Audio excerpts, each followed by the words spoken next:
Moin Moin and welcome to Ralfs Foto-Bude. In the last week I've tested the Fujifilm X20, the replacement of the X10, the very successful X10.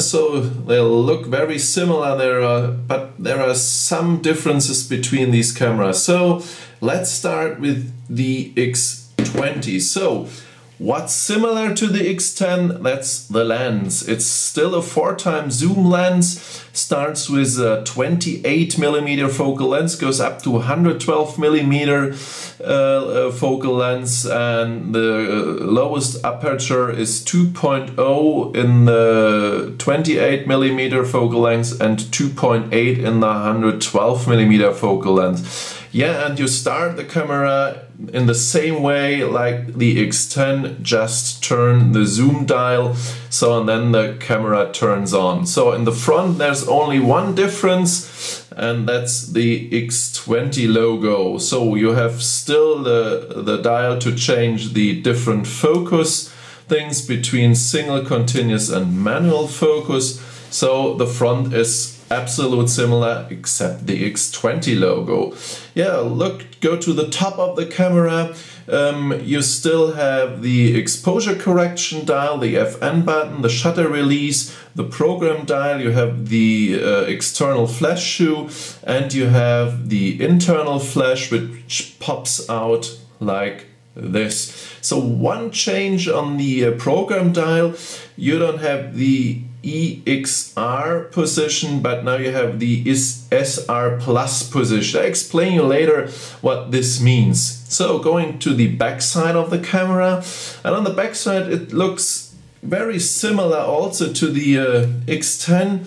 There's one difference you can see, that's at the optical viewfinder. The optical viewfinder at the X20, you have these small sensor here, and the small sensor changes between the display and the optical viewfinder. Yeah, it's still an optical viewfinder, it's not an electronical viewfinder, but you will see in the viewfinder the shutter speed and the aperture.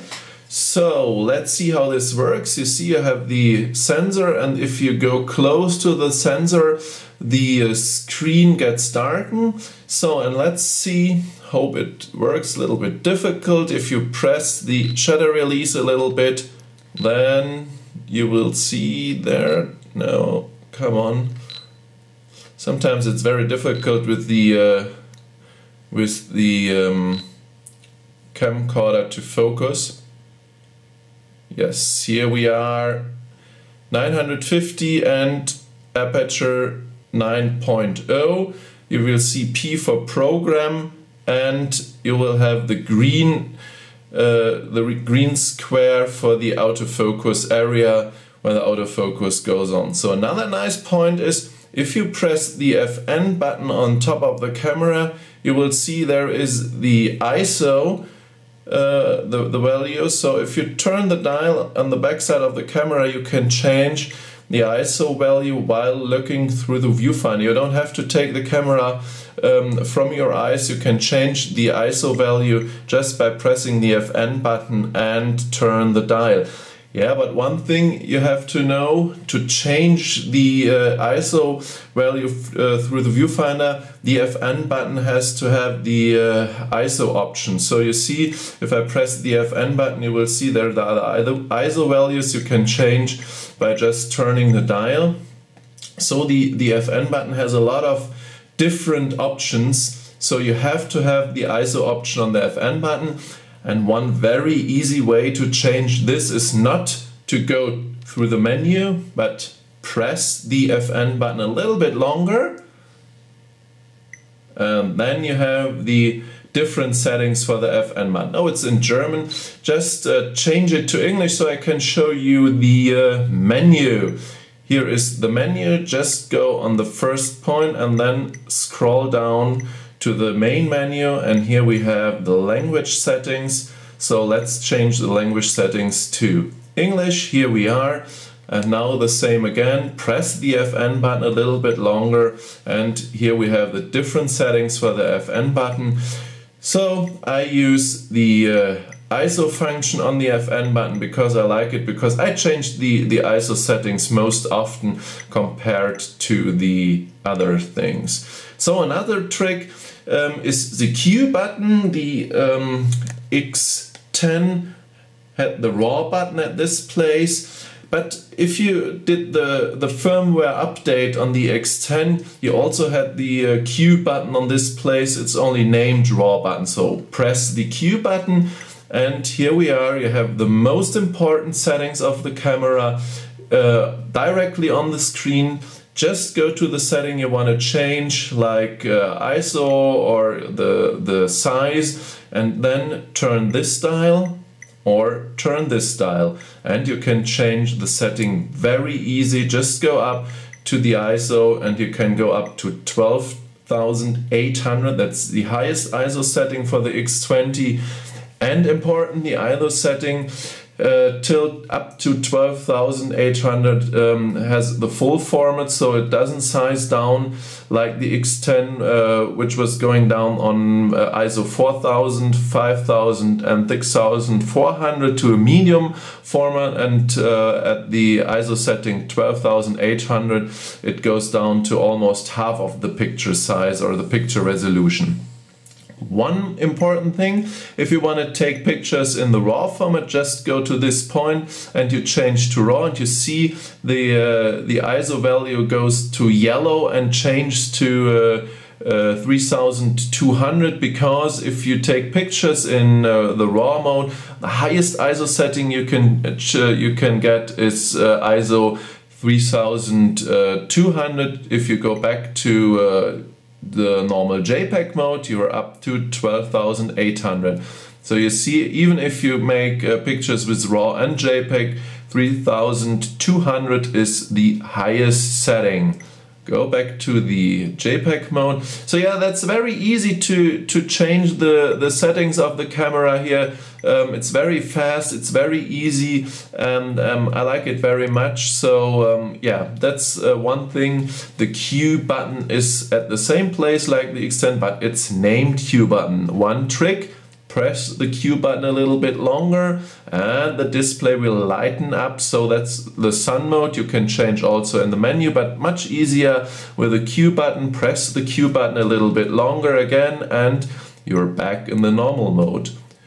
Talking about the buttons, you have the display button. There you can change between different display settings. Let's start with a custom setting you have here. You have the level meter, you have all the important things on the display, but you can change it. Just go to the main menu or the shooting menu and then go on the third page, and on the third page you have the display custom settings. Just go up to the LCD and there we have all the different settings you can put on and off. So you have all the points, and so here we are with the electronic level meter. So if you want to have this one, just mark it up and that's it.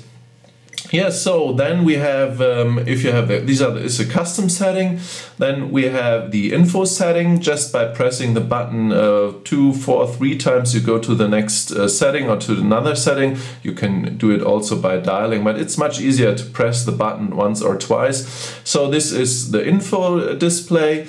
Then we have the information one. There are only a few informations on the display. Then we have, you see, that's all we have, only the aperture and shutter speed and the ISO. Then press another, we have the information 2, where we have the exposure, you have the pictures, you have the resolution, and then another one is information off. There's nothing on the display, only the picture. And then in the last you have the custom settings. Now the trick: press the display button a little bit longer and you're in the silent mode. And in the silent mode, the flash is off, the autofocus help light is off, all the noise of the buttons or autofocus is off, and even the shutter is a little bit more quiet. Give you an example. So that's everything. You see the lens goes up. So let's go back to the normal mode. Just press the display button again, and the silent mode is off. All the noises are on, and now let's take a picture again. Hear the beep, and you hear the shutter.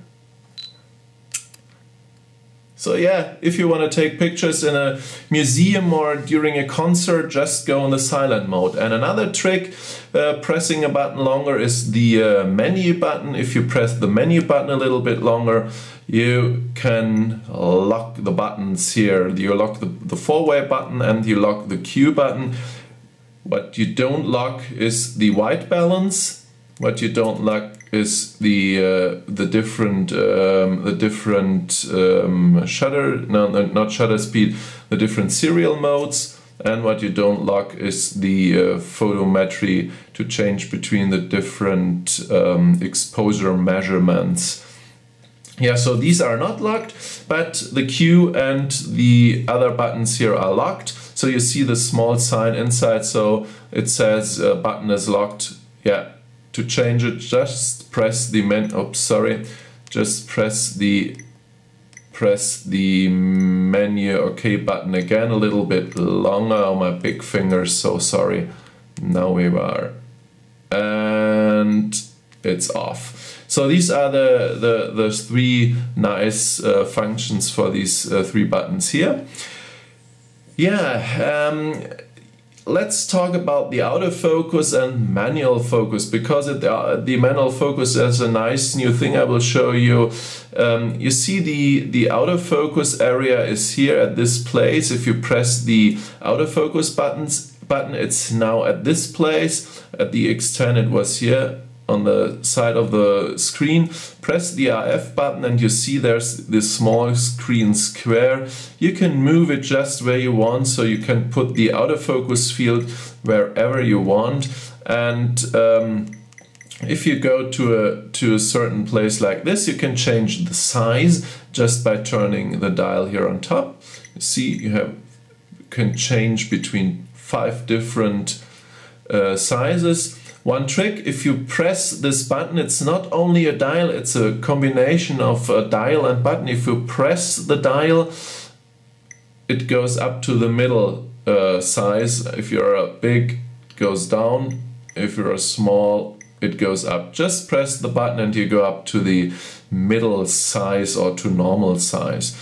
Yeah, so that's the autofocus point you can change. If you're in manual focus, manual focus, you have the small dial here in front, just turn it down to MF, manual focus. And if you're in manual focus, again, you have the square on the screen and you can change the position of the square wherever you want, but you can't change the size. So if you would turn the dial, nothing happens, it's only the position, not the size. So if the size is fixed, just turn the big dial and you get the magnification and you see now it's unsharp, unsharp, unsharp. Oh, it takes a long time to turn the dial. Just take the shortcut. Press the AEL button. You see the camera focus on the point, and then if you turn the dial, you're just in the focus. You can only make the little corrections and you will see something else. There are some white lines. Yeah, that's the peaking function. Show you the peaking function you can activate in the menu. Just go to the menu on the 3rd page. There you have the manual focus assist and it says peak. So let's go up to the peak function. Here we have the focus peak highlight is low. Let's change it to high and you will see the difference. If you go to the screen, just start the manual focus, you see it's highlighting very, very hard. So it's a nice help for manual focusing. And again, if you're real far out of the focus, just press the AEL button, and you're just in the focus, and you have the peaking function to manual focus real perfect on the point. If you want to change the position, just press the AF button again and then move up to any place you want, and just press OK and then turn the dial, and you see here we are. Yeah, here's the peaking function. Yeah, so that's a real nice feature. I like it very much because it helps a lot for manual focus, and for sure you should use the camera in manual focus if you work with a big aperture and you want to work with the depth of field. You should manual focus because it's very nice to have. You can go directly perfect on the point and have a low depth of field. And so you get real nice picture. Yeah, talking about the focus system and the sensor, the X20 has a new sensor. It's almost the same like in the XE1. Not same talking about size and megapixel. The size is smaller than in the XE1, and the megapixel 12 megapixel instead of 16 in the XE1 and in the X100S also.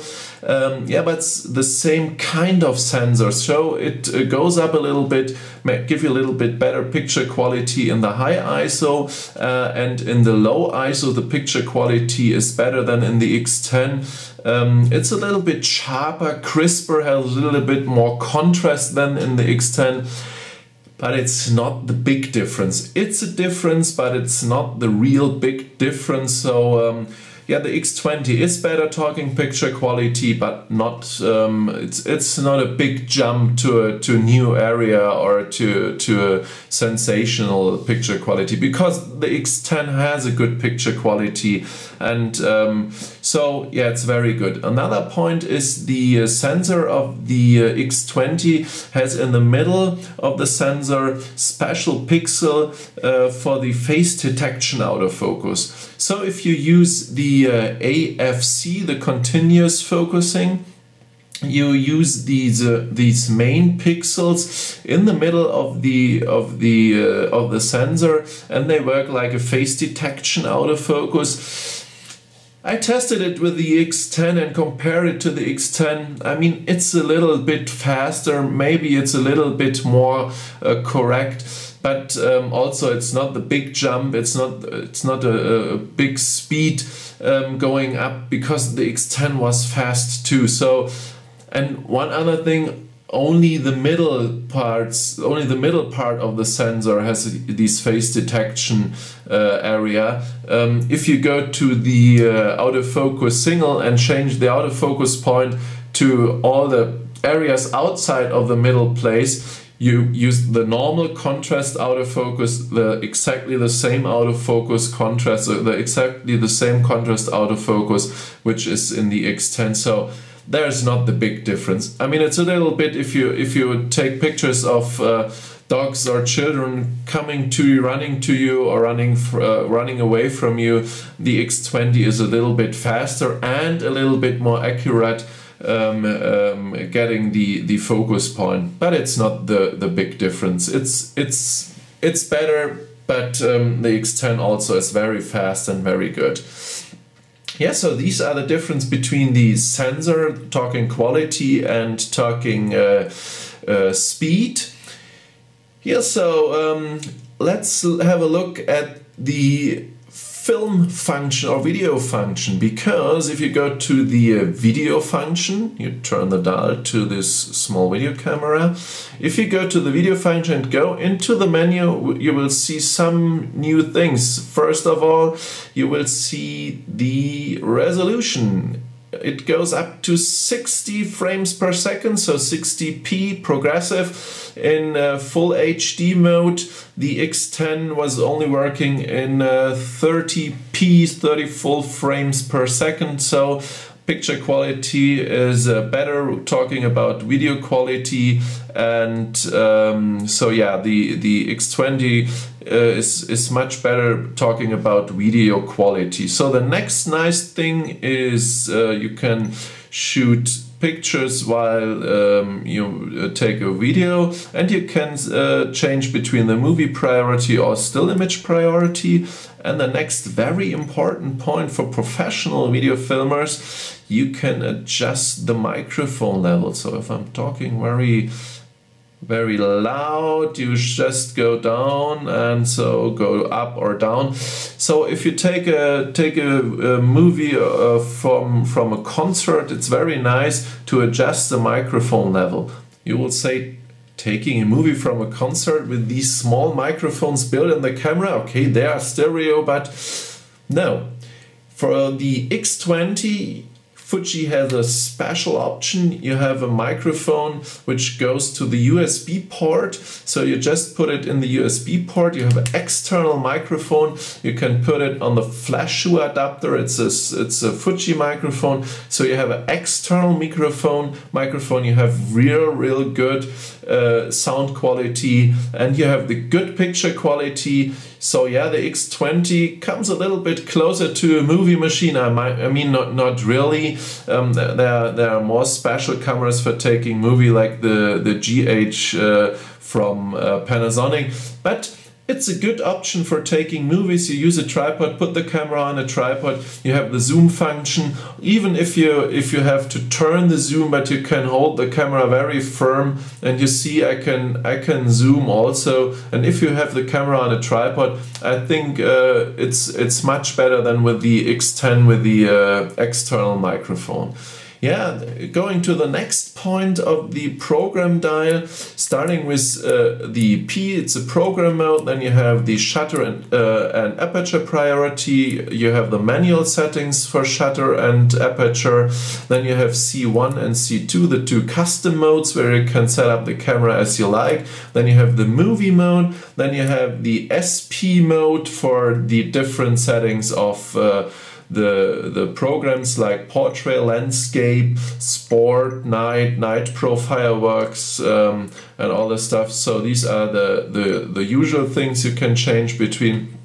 One thing, I think it's a little bit, I don't know why they didn't do it. If you want to change the program, you have to go to the shooting menu. There's no shortcut. I would like to have the shortcut on the Q button, because on the Q button you have this little sign which says portrait program, but you can't reach it. So it's not reachable to change it very easy in the Q mode.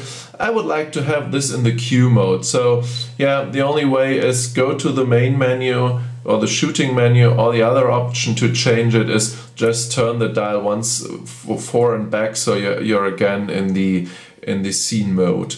Yeah, the next one is the advanced mode.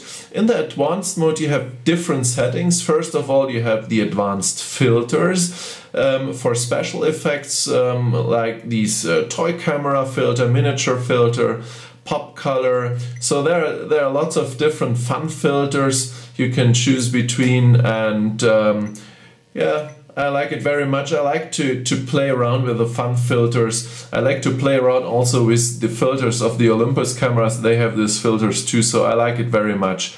Next one is the panorama function. You can change between panoramas from 120, 180 or 360 degrees. And you can change the direction from left to right, right to left, up, down, up. Then you have the Pro Focus, where the background is softened. Then you have the Pro Light function. The Pro Low Light function, the camera takes 4 pictures and combine it to 1 picture. So you don't need to have a tripod. You can take the picture out of your hand. You have to hold the camera very firm and steady, but you don't need a tripod. On my Flickr account you will see an example for the Pro Low Light function.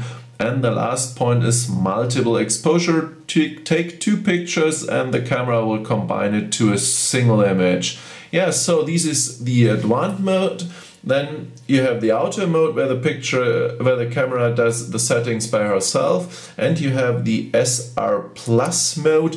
And in the SR Plus mode, it's the advanced auto mode, where the camera is set not only the settings for aperture, ISO and so on, but the camera changes also some more things. The camera analyzes the motive, and if it sees its landscape, or if it sees its portrait, or if it sees its macro, it will change the settings perfect for the scene. So it's an advanced auto mode. I tried it I think it's very nice. It works very good, and in normal situations you can choose the SR Plus mode if you don't want to have a hassle with the camera. Just point and shoot, and so yeah, it works real nice.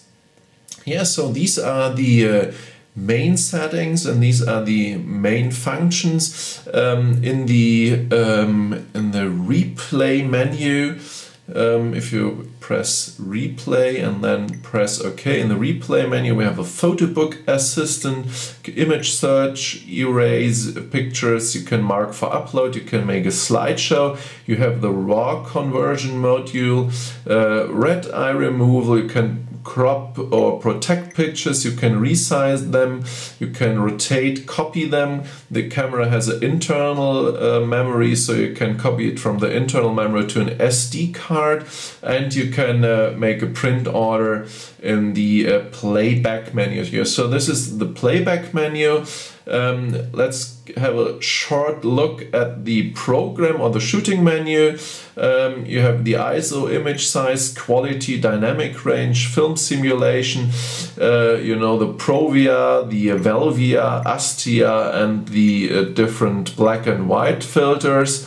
Yeah, so it's only a simulation of the color, not of the grain or something else. Then we have the film simulation bracketing, we have the corrections for color sharpness and so on. We have intelligent zoom, we have face detection, we have the AF modes I've talking before. We have the manual assistant with the peaking functions. You can choose the setting on the ISO button. The display custom settings I showed you just before, it's the different settings for the display with the electronic level meter. We have the flash, you can put an external flash on the camera. We have the custom settings for C1 and C2, and we have the different settings for the optical viewfinder and the LCD. You can change the sensor, or you can say I want only the LCD or only the optical viewfinder. Yeah, let's go down to the setup menu. We have date, time difference, reset the silent mode, which you can also start with a long press on the display back button, focus check. You have the sound setup, and again you have the different settings for the different shutter volume, shutter sound, and so on. The screen setup with the LCD brightness, monitor sunlight mode, which you can start by a long press on the Q button.